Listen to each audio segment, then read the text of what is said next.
Tech Reimagined. Redefining the relationship between people and technology. Brought to you by Endava. This is Tech Reimagined. Welcome back to the Tech Reimagined podcast with me, Bradley Howard, and my guests, Michael Archuleta and Lorand Gabos. In part one, we had an insightful discussion around the future of the healthcare industry. Now I want to get more personal with my guests and get to know them a little better. Michael, how did you get started in the industry and how did you become a CIO? So in the industry, I've always been fascinated with technology. I remember during my high school days that our school gave us our very first workstation. So then again, I wanted to learn the bits and pieces of that actual workstation. How does it work? How can I tear it apart and then build it back together?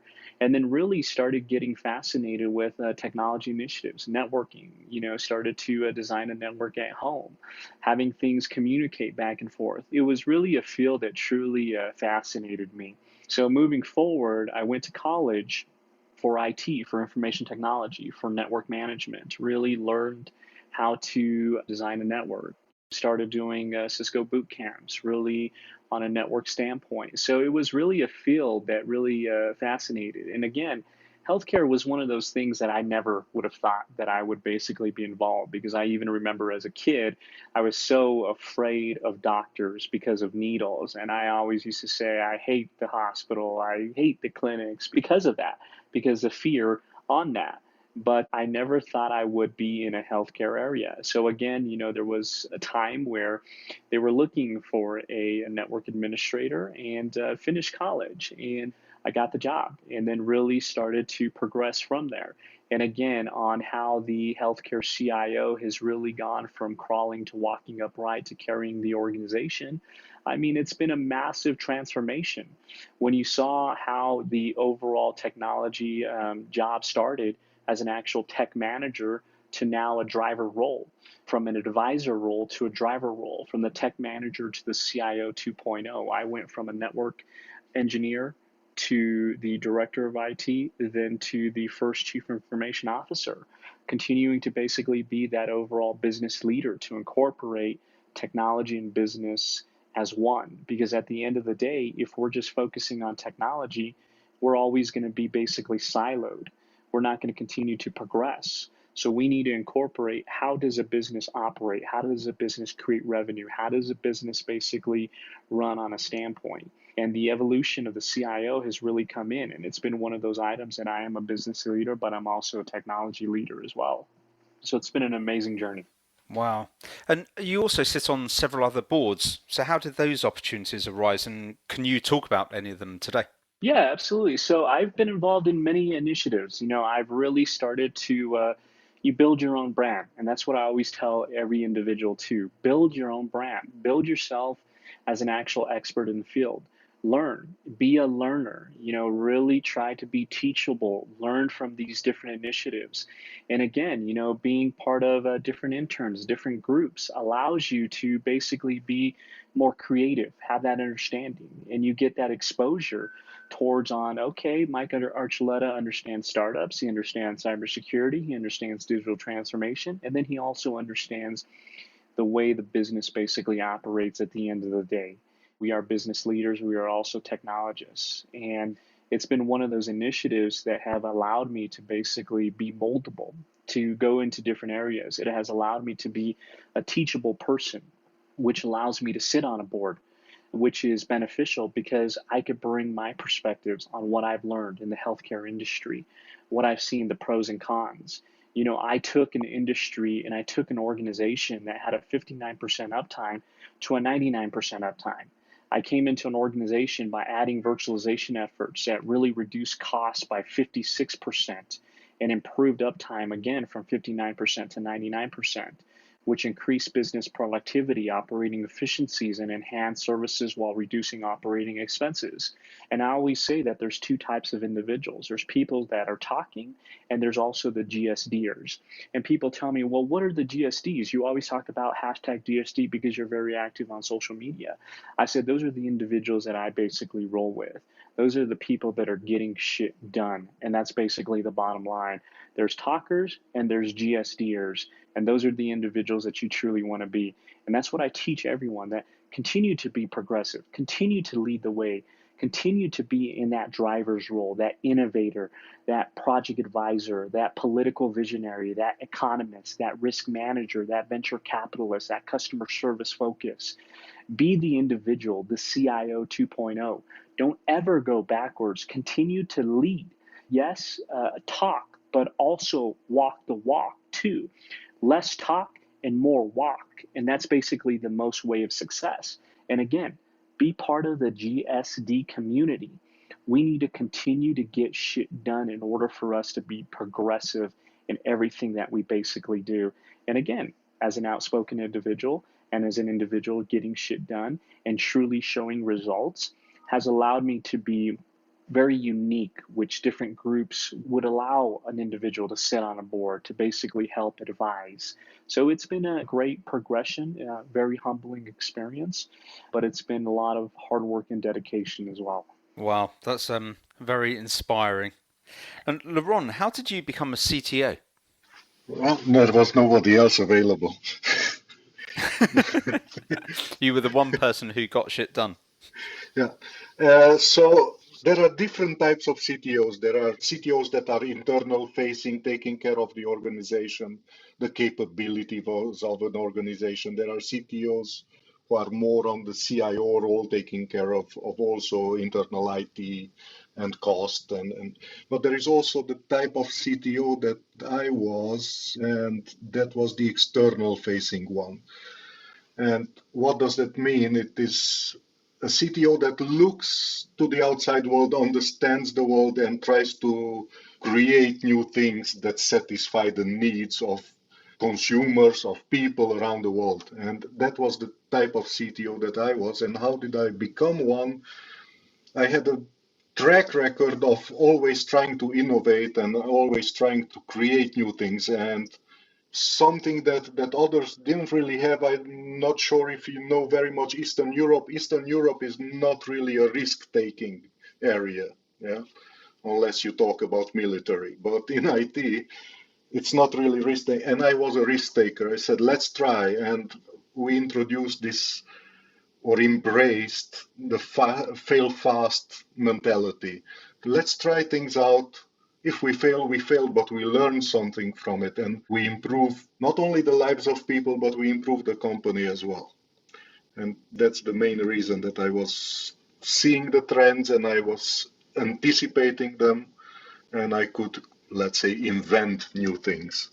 But those were the ideas and then the organization itself that actually implemented them. And today, what type of projects do you enjoy working on? So it's still around the strategy, long-term thinking, but 20 years ago, long-term was much longer term than nowadays. So the actual rate of change and the way things are evolving is much, much faster. So when you're thinking long-term, it's not longer than 5 years. That's used to be mid-term. And I like talking to users, to people, understanding their needs still, and come up with strategies for companies to satisfy those needs. And Michael, on your LinkedIn profile, you've listed 17 industry awards, including 100 hospital and health system CIOs to know in 2020, and another, which is my favourite because it's got such a Terminator-style title, the 2019 Healthcare's Most Wired Award. So well done, but can you tell us about some of them and how you were nominated for those? The top 100 hospitals and health system CIOs to know of 2020. This is basically the executives are featured on this list that lead technology and health IT initiatives for hospitals and healthcare systems across the US. They oversee EHR installation, cybersecurity, data management, telemedicine services. And these individuals have received like recognition from the Healthcare Information Management Systems Society and the College of Healthcare Information Management Executives in many cases.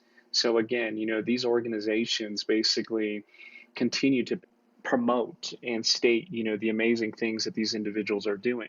So I was really humbled to be on the top 100 hospitals and health CIOs to know 2020. And then again, Most Wired is one of those items that the College of Healthcare Information Management Executives is hosting. So this is a huge survey that requires audit verifications on how specific hospitals are progressing. There's a list of questions on an infrastructure and administration standpoint, on a cybersecurity standpoint, on an interoperability standpoint. And all of these initiatives are coming together, and you're really answering them, and you're providing proof of verification for this group, where then they get hundreds, thousands from nationally, internationally, and they come together and they do an overall ranking and a verification on how hospitals are basically standing. How are hospitals utilizing health IT? How are hospitals using interoperability? How are they utilizing cybersecurity? So then again, CHIME, the College of Healthcare Information Management Executives, there's a score system that then allows you to validate to determine if you are considered a Most Wired facility, which again is a nationally recognized healthcare IT award given to the top facilities making the most progress of health IT. And then on top of that, we were nominated as Best Overall Organization. So because we were a stage 9, which they went up to stage 10, which is the most progression when it comes to technology. So it's been one of those incorporations. It's been one of those nomination processes. It's been a humbling experience. It's been individuals knowing who you are, really promoting yourself. Because at the end of the day, technology, I love technology. I love the people in technology. I love my staff. I love individuals getting involved in technology. I think we need more women in technology. I'm one of those advocates that continue to basically promote the importance of technology.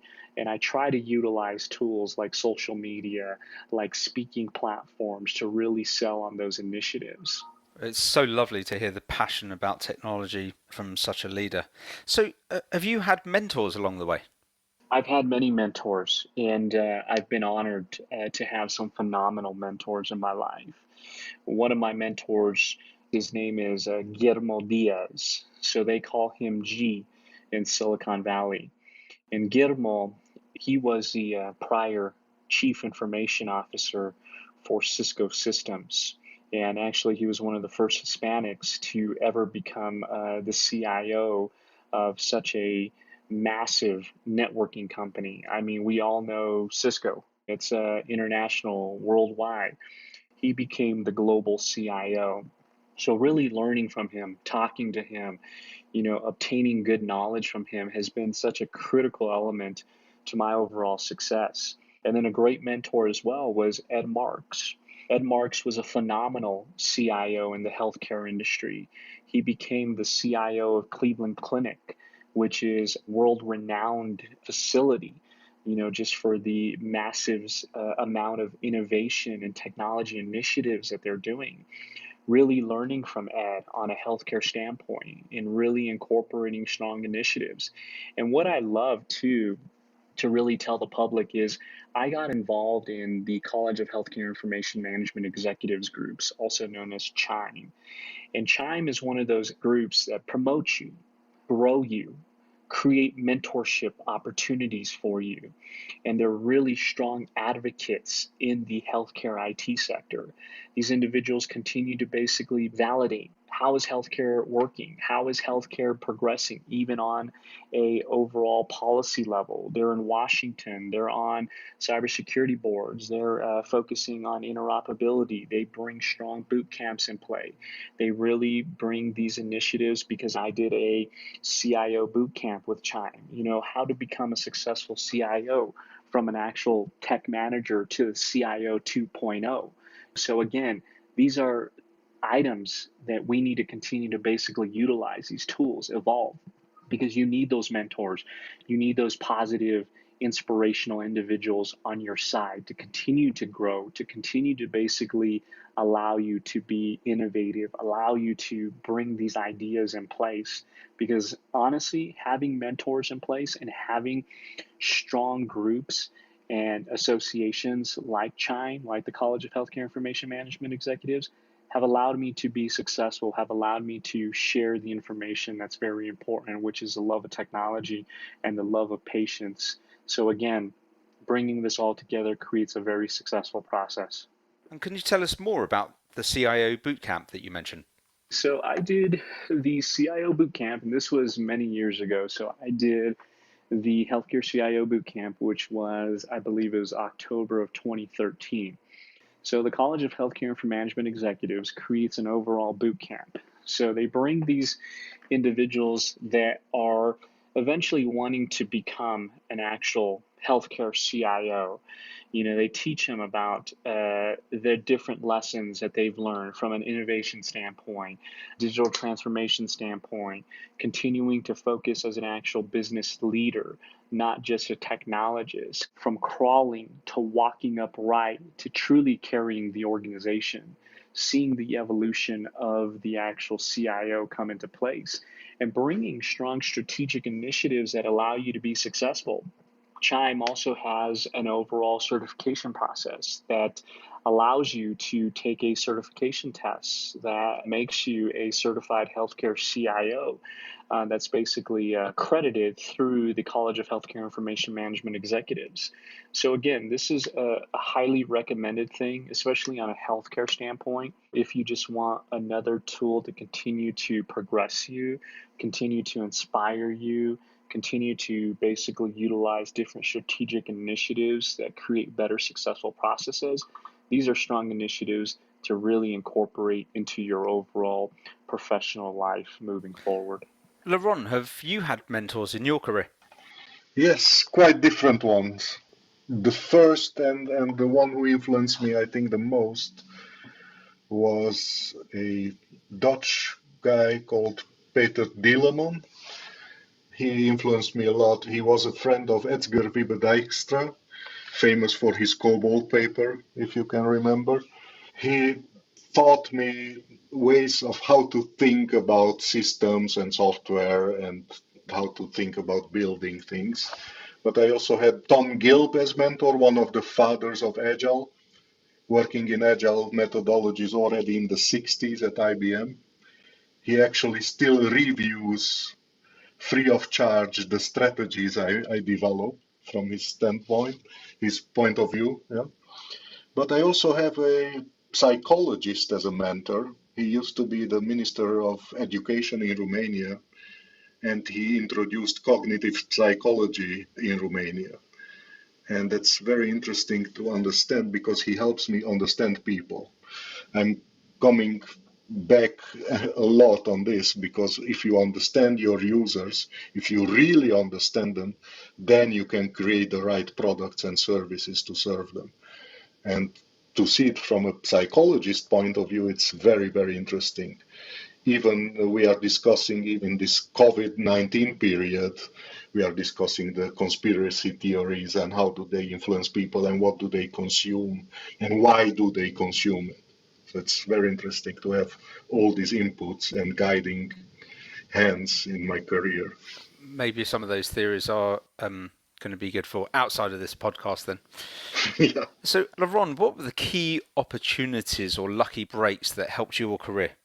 Being in the right place at the right time, key opportunities. Definitely one of them was in the dot-com boom. When I just said, okay, I want to leave Eastern Europe, I could go wherever I wanted to because the dot-com boom was in bloom. I ended up working in Spain for a telco giant, and I learned a lot there as well. Other areas, when I became a CTO, that's gave me also another angle on how to run things and how to develop IT. Those were quite important. And Michael, your lucky breaks? One of my lucky breaks has really been just getting involved in healthcare. I mean, it was one of those items in my life that there was a networking job available that happened to be at a healthcare organization, really learning from it. And I got really lucky during the Affordable Care Act when President Obama initiated that specific item, which mandated facilities to implement an electronic medical record system. So I really had the opportunity to see the progression of technology and the progression of the CIO really evolve from a massive transformational CIO to a digital company that happens to deliver healthcare services. So really got lucky during that specific time frame of my career to really get involved. It's very interesting that the common thread with speaking to CIOs on these podcasts is that something happened in the wider economy and people were in a position where they made the most of that, and that gave them the opportunity to then prove themselves and prove their value. It's interesting how that comes through in so many different industries there. So onto the COVID-19 environment that we live in at the moment. What does your daily routine look like nowadays to both of you? Let's start with Michael. My daily routine basically continues to innovate, allow us to see different ways to create a better acceleration of digital transformation. How are we doing more with less? How are we basically re-strategizing different projects in place? Continuing to keep our overall remote employees secure and safe as possible. Continuing to have those strong telecommunicating applications in place. And again, continuing to really focus on strong cybersecurity initiatives to make sure that our information is as secure as possible moving forward. So there's a lot of things that IT continues to basically do on a standpoint. COVID-19 did not stop the progress of IT. It accelerated IT. It showed stronger value of IT moving forward. There's a lot of industries that are currently hurting right now due to COVID-19. And there's a lot of pros and cons really coming out of this overall scenario. We're continuing to monitor. We're continuing to be very responsible on the different initiatives and strategies that we basically execute. But again, IT right now during COVID-19, very busy, continuing to be very progressive, continuing to be very innovative on all the different initiatives that we do. And Lorand? It changed a lot for me, but we adapted quite easily because I was visiting customers quite a lot. So we went from physical visits to online discussions, online workshops, but it actually is not that bad. So it opens up different types, and you have to think about different things and how to prepare discussions, how to work with people, and how to collaborate in a different way. It's very interesting. Well, thank you to both of you, Michael and Lorand, for spending some time with us to reimagine the relationship between people and technology in the healthcare industry. I hope you will join us next time for another interesting discussion on the Tech Reimagined podcast. Please remember to like this podcast and hit the subscribe button.